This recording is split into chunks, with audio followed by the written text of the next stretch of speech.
Hello दोस्तों। UP triple S C पेट 2025 का practice set, ये उसी सीरीज का चौथा वीडियो है। आप सबों ने तीनों वीडियो देखे होंगे, फिर से उसी वीडियो। और आपको एक बार फिर इसमें 30 क्वेश्चन होंगे, जो हिस्ट्री के 10, ज्योग्राफी 5, इकोनॉमी 5, पॉलिटी 5 और साइंस 5। और ये आपको पता है कि प्रैक्टिस सेट विश्लेषण सहित उत्तर होते हैं। चलिए हम पहले क्वेश्चन की शुरुआत करते हैं। किस मुगल सेनानायक के साथ शिवाजी ने पुरंदर की संधि 1665 पर हस्ताक्षर किए? शिवाजी और मुगल के बीच ये पुरंदर की संधि होती है। और कौन सेनानायक था मुगल की तरफ से? मुगल की तरफ से सेनानायक आपको पता है जय सिंह था। कौन था? जय सिंह था।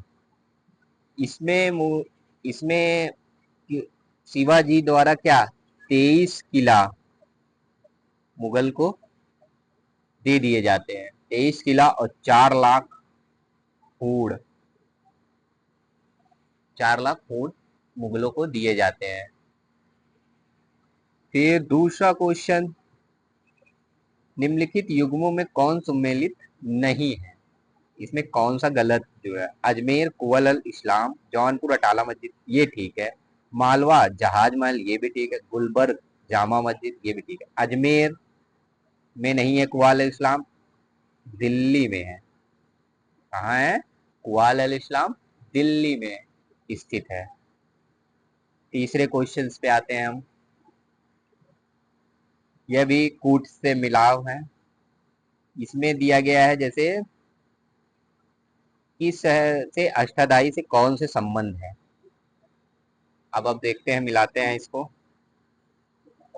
अष्टाधाई, अष्टाधाई के देखा जाए पाड़िन, हाँ अष्टाधाई के पाड़िन है। और महाभास, महाभाष्य, महाभाष्य के पतंजलि हैं। क्या चाहिए? महाभाष्य पतंजलि। और निरुक्त के यास्क है, वर्तिका के कात्यायन है। इसके हिसाब से 4 3 1 2 पहला सही।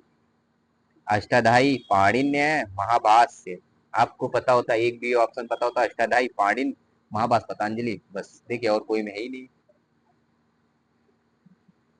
चौथा क्वेश्चन, निम्नलिखित में मौर्य शासक बौद्ध धर्म का अनुयायी था? कौन इसमें बौद्ध शासक था, बौद्ध धर्म का अनुयायी था? अब देखिए, अशोक, चंद्रगुप्त, चंद्रगुप्त तो जैन का था। चंद्रगुप्त जैन का था। बिंदुसार अजीवक का था। और अशोक और दशरथ दोनों बौद्ध धर्म में थे। ये चौथा शासक था बौद्ध धर्म का, दशरथ। दशरथ चौथा शासक था। इस हिसाब से 2 और 4 ये सही है। अगला क्वेश्चन है, शतपथ ब्राह्मण संबंधित है। शतपथ ब्राह्मण किससे संबंधित है? शतपथ ब्राह्मण यजुर्वेद से संबंधित है। शतपथ ब्राह्मण यजुर्वेद से। अब देखिए और जितने वेद हैं उनके भी ब्राह्मण देख लेते हैं। ऋग्वेद, ऋग्वेद के ब्राह्मण को वो ऐतरेय, सामवेद के ब्राह्मण को पंचविश, अर्थवेद को गोपत। ठीक, चारों के ब्राह्मण को देख लिया। छठा क्वेश्चन, सिविल सेवा के प्रतिस्पर्धी परीक्षा की व्यवस्था सिद्धांत रूप से निम्नलिखित किस वर्ष स्वीकार की गई थी? 1853 में स्वीकार की गई थी। 1853 चार्टर्ड एक्ट के तहत यहाँ पास प्रतियोगी परीक्षा किसी सिविल सेवा में भर्ती के लिए लाया गया था। सातवां क्वेश्चन, स्वतंत्रता संग्राम के दौरान अरुणा आसिफ अली एक भूमिगत गतिविधि की प्रमुख आयोजक थी। कौन से स्वतंत्रता संग्राम में आसिफ अली भूमिगत गतिविधि थी? तो आप सबको पता है, भारत छोड़ो आंदोलन। भारत छोड़ो आंदोलन कब स्टार्ट हुआ था? 1942 में। इसी में अरुणा आसिफ अली भूमिगत रहकर इस आंदोलन को सपोर्ट करती थी। आठवां, अब ये सुभाष चंद्र बोस सेक्शन से आया है। सुभाष चंद्र बोस ने स्वतंत्र भारत की सरकार का उद्घाटन कहां पर किया? स्वतंत्र भारत की सरकार का उद्घाटन कहां किया? सिंगापुर में किया। सिंगापुर में किया। और कब किया था? 21 अक्टूबर 1943 को। 21 अक्टूबर 1943 को। और एक फैक्ट देखिए, आजाद हिंद सेना, आजाद हिंद सेना का गठन कब होता है? 1942 में। और इसी के सेनापति सुभाष चंद्र बोस बनते हैं। ठीक। 9th क्वेश्चन पे आते हैं। कौन सी जोड़ी सही है, मतलब किससे किसका संबंध है? राम प्रसाद बिस्मिल नहीं। सूरसेन चटगांव, हाँ ये सूरसेन चटगांव, ये शस्त्रागार लूट होती है। कब होती है? ये शस्त्रागार लूट होती है और सूरसेन को 1934 में फांसी दे दी जाती है। सूरसेन को 1934 में फांसी दे दी गई थी इसी के। अगला क्वेश्चन पे आते हैं। भारतीय प्रेस स्वतंत्रता के प्रणेता किसे कहा गया? भारतीय मैटकॉफ को, चार्ल्स मैटकॉफ को कहा गया। इन्होंने 1823 में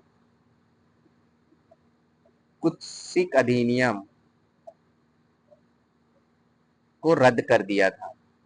इन्हीं को मुक्तिदाता भी कहा जाता है, प्रेस का मुक्तिदाता चार्ल्स मैटकॉफ को। वर्नाकुलर एक्ट किसने खत्म किया था, आपको पता है? रिपन ने। अब अगला क्वेश्चन 11वें पे आते हैं। संयुक्त राज्य अमेरिका यूएसए की एक दक्षिणी कैलिफोर्निया में मृत घाटी का उदाहरण है। मृत घाटी का उदाहरण है अपनत घाटी नहीं, अभिनत घाटी नहीं, पूर्ववर्ती घाटी नहीं, रिफ्ट घाटी, जिसे हम लोग रिफ्ट घाटी के इसे बोलते हैं अगर भूभ्रंश घाटी, भूभ्रंश घाटी इसे बोला जाता है। ये कहाँ स्थित है? मेहाब रागिस्तान में, मेहाबे रेगिस्तान में। अगला क्वेश्चन, फ्रांस और स्पेन के बीच सीमा का निर्धारण कौन पर्वत करता है? फ्रांस और स्पेन के बीच सीमा का निर्धारण कौन पर्वत करता है? अल्पाइंस, अल्पाज, जूरा, पैरेनीज करता है। पैरेनीज पर्वत ये सीमा का निर्धारण करता है। 13वां क्वेश्चन पे आते हैं। निम्नलिखित में देशों में किसके पास विश्व के सर्वाधिक बॉक्साइट के संचित भंडार है?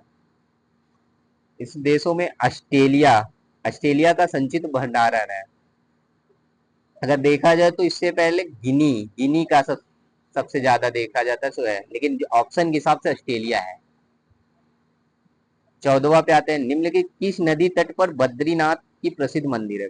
बद्रीनाथ का प्रसिद्ध मंदिर अलकनंदा नदी पर है। अलकनंदा पर बद्रीनाथ है और मंदाकिनी नदी पर केदारनाथ है।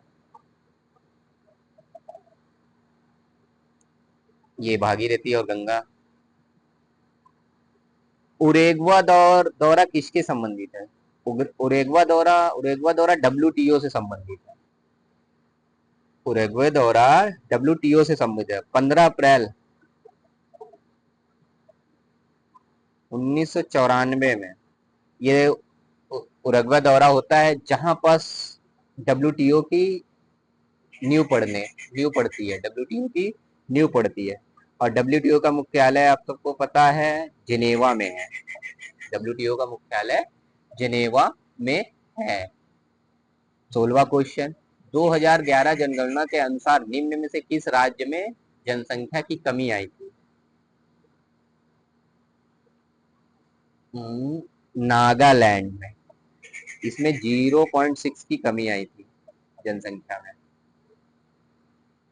अगला क्वेश्चन, निम्न में से मध्याह्न भोजन योजना का प्रारंभ एवं व्यवस्थित नहीं करता, कौन नहीं करता? स्कूल मैनेजमेंट ये करते हैं, पंचायती राज संस्था ये भी करती है, स्वयं सेवा समूह ये भी करते हैं, ठेकेदार नहीं करते हैं। अब आपको पता है मध्याह्न भोजन कब से प्रारंभ हुआ था? मध्याह्न भोजन 15 अगस्त 1995। मिड डे मील योजना कब से प्रारंभ हुई थी? 15 अगस्त 1995। 18वां क्वेश्चन, ये फसल से संबंधित है। रबी की फसल, इसमें से कौन सी रबी की फसल है? कपास, अरहर, मक्का, सरसों। रबी की फसल सरसों है। रबी की फसल सरसों है। खरीफ की फसल अरहर, मक्का और कपास, ये तीनों खरीफ की फसल है। खरीफ की फसल है। एंड जायद की फसल भी होती है एक तीसरी, जिसमें सब्जियां होती हैं, ककड़ी होता है, खीरा, तरबूज, ये सब। 19वां क्वेश्चन, भारतीय रुपए का बाह्य मूल्य हाल में ही अवमूल्यन किया गया था। अब देखिए, इसमें बाह्य मूल्य अवमूल्यन, भारत में लास्ट अवमूल्यन हुआ था जुलाई 1991 में। यही अंतिम बार हुआ है, अभी तक अब नहीं हुआ है इसके बाद अवमूल्यन। 20वां क्वेश्चन, आयात और निर्यात पर लगाए जाने वाले कर को किस नाम से जाता है? आयात और निर्यात, आयात एक्सपोर्ट और इंपोर्ट, सीमा कर होगा भाई। एक कंट्री से दूसरे कंट्री में जाओगे तो सीमा ही कर तो दोगे, एक राज्य से दूसरे का राज्य में। 21वां, संविधान की 11वीं अनुसूची के अनुसार पंचायत के क्षेत्राधिकार में कुल कितने विषयों को रखा गया है? पंचायत के में 29 विषय को रखा गया है। कितने विषय को? 29। आपको पता है कि पंचायत को 11वीं अनुसूची में है और इसमें 29 विषय सम्मिलित हैं। 22वें क्वेश्चन पे, भारतीय संविधान तथर्थ न्यायाधीशों की नियुक्ति की व्यवस्था कौन करता है? तथर्थ न्यायाधीश सर्वोच्च न्यायालय करता है।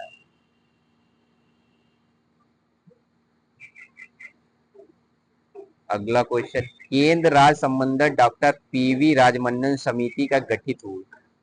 पीवी राज मन्नार समिति का गठन तमिलनाडु तमिलनाडु में हुई थी। यह केंद्र और राज्य के बीच में संबंध होता है। और इसके मुख्यमंत्री जब से गठन हुआ था, करुणानिधि मुख्यमंत्री थे। सीएम कौन थे? करुणानिधि। करुणानिधि मुख्यमंत्री थे जब ये समिति का गठन होता है। 24वां क्वेश्चन, सामान्य कार्य के लिए समान वेतन भारत के संविधान में सुनिश्चित किया गया है। सामान्य कार्य के लिए समान वेतन भारत के संविधान में सुनिश्चित किया गया है। तो मौलिक अधिकार, राजनीति शीर्षक से, हाँ ये ठीक है।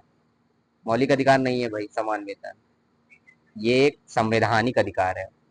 समान वेतन कौन सा अधिकार है? संवैधानिक अधिकार है, मौलिक अधिकार नहीं है। और ये राजनीति निर्देशक तत्व में है। ये किसमें? आर्टिकल 39 घ में है। आर्टिकल 39 घ में है। 25वां क्वेश्चन पॉलिटी का, भारतीय संविधान में कौन सा अनुच्छेद भारत की विदेश नीति से संबंधित रखता है? भारत की विदेश नीति से संबंधित रखने वाला आर्टिकल 380, ये अनुच्छेद 51 है। विदेश नीति क्यों? इसमें बोला गया है कि हम भारत की क्या है, बंधुत्व की भावना होनी चाहिए। और ये क्या है, भाग कितने में है? भाग 4 में। इसी के बाद भाग 4 का है, जिसमें मूल कर्तव्य है, 42वें संविधान संशोधन से जोड़ा गया था। निम्नलिखित में कौन सा बर्ड फ्लू के विषाणु है? वर्ल्ड फ्लू के विषाणु H5N1, H5H1 नहीं, H5N1, ये ठीक है। अब इसके बारे में थोड़ा जानते हैं। वर्ल्ड फ्लू, वर्ल्ड फ्लू का ये बच्चियों द्वारा फैलने वाला रोग है। इसका पहला मानवीय मानव पे कब इसका संक्रमण दिखा था? 1997 में। और कहा? हांगकांग में। कहा दिखा था? अगर वर्ल्ड फ्लू का पहला मानवीय संस्करण या संक्रमण देखा जाए तो कहाँ हुआ था? 1997 में हांगकांग में। ठीक। अब साइंस का सेक्शन से हृदय की धड़कन को नियंत्रित करने के लिए आवश्यक मिनरल कौन है? खनिज कौन है? हृदय की धड़कन को नियंत्रित करने के लिए आवश्यक मिनरल पोटेशियम है। यह हृदय की कार्यशीलता को लिए जरूरी है। पोटेशियम लोहा जैसे रक्त के लिए जरूरी होता है। निम्नलिखित में से मुख्यतः कीटोन संख्या की गुणवत्ता प्रचाल के रूप में प्रयुक्त होती है। आप लोगों को पता है पेट्रोल के लिए क्या होता है? Octane number. पेट्रोल के लिए ऑक्टेन संख्या और डीजल के लिए सीटेन। पेट्रोल के लिए ऑक्टेन संख्या और डीजल के लिए सीटेन संख्या होती है। 29वां क्वेश्चन, रसायन में कृत्रिम वर्षा का प्रयोग होता है। कौन से रसायन से कृत्रिम वर्षा कराई जाती है? कृत्रिम वर्षा सिल्वर आयोडाइड से कराई जाती है। यह बहुत ही सस्ता होता है। यह सस्ता होता है। यह इसका ये -5 टेम्परेचर चला जाता है, -5, और जिसमें ये एक आवरण बना लेता है जिसमें बादल बन के गैस में बने रहते हैं। 30वां, रेडियो तरंगों विक्षेपण में वायुमंडल के निम्नलिखित स्तरों में कौन सा उत्तरदायी है? क्षोभ मंडल, संताप मंडल, मध्यम मंडल, आयन मंडल। आयन मंडल या आयनोस्फीयर मंडल इसमें उत्तरदायी होता है तरंगों के विक्षेपण में। आप सबको कैसा लगा यह सेट जरूर बताइएगा, और लाइक और कमेंट आप सब जरूर कीजिएगा। धन्यवाद। आगे सेट ऐसे ही मिलते रहेंगे आप सबको।